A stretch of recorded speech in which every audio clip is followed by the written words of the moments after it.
At the onset of the program, we basically got to go back and rewrite and rebalance the vehicle out in a way that optimized not only the third row being a part of the story, but even our off-road capability got better overall.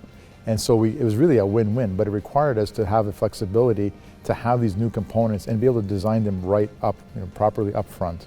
So because we had a new engine suspension system to work with, we were able to take a multi-link system and take those multiple bushings and now make each of those bushings mission specific. This bushing's for handling, this bushing's for comfort. And we basically took that formula and we said, okay, this is how we're going to adjust, and everybody will have a mission in life. So with a multi-link system, you have that flexibility to do that. Bolting the axle to the engine allowed us a bunch of advantages. One of them, from an NVH perspective, is we were able to reduce the pass of noise through the body, through the cradles, through the body.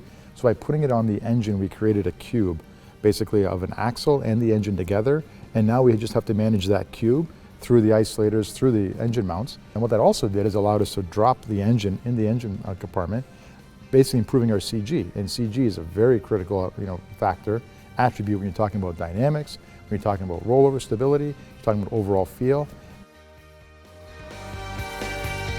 We spent a lot of time on fuel economy, right? We did a lot of lightweighting, a lot of aluminum parts in the car, a lot of high-strength steel, Gen 3 steel as well, all in the spirit of getting the car as light as possible. Even the fuel tank is a little smaller in this vehicle than it is in today's car because we just don't burn as much fuel.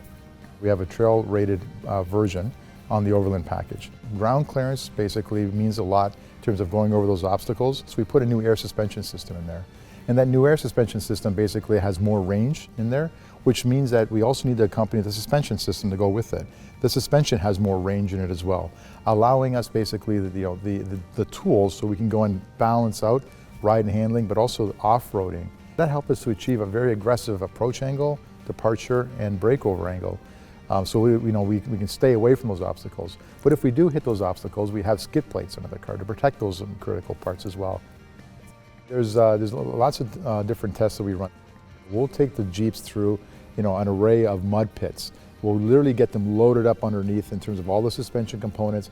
So we're looking at all the components that have that weight on there. Will they sustain? Will the belly pans be pulled off or not? Water fording, same thing. We're able to increase water fording limit on this car by 4 inches. We'll take the car through 24 inches of water at 5 miles an hour. And again, we're looking for components and how they're performing. The high-speed sand highway test, the dust intrusions, the high heat. These are the types of extreme testing we do. And then, of course, everything in between.